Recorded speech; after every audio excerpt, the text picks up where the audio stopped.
Iran agreed to come back to the negotiating table with 6 world powers, reviving hopes of a landmark nuclear deal. That's according to Iran's top nuclear negotiator after meeting with EU officials in Brussels. On Wednesday, Ali Bagheri Kani tweeted, quote, "Had a very serious and constructive dialogue with Enrique Mora on the essential elements for successful negotiations. We agree to start negotiations before the end of November." Talks on Geneva had stalled after the election of Iran's hardline president, Ibrahim Raisi, in June. Raisi is expected to take a tougher approach with the West. Iranian Foreign Minister Hossein Amir-Abdollahian on Wednesday said U.S. President Joe Biden needed to demonstrate his commitment to negotiations.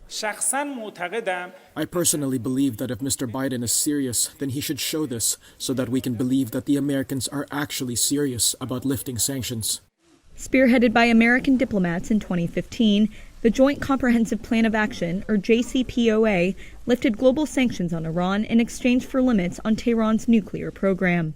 3 years later, Republican President Donald Trump quit the deal and imposed new sanctions. Iran then resumed enriching uranium beyond limits set by the JCPOA.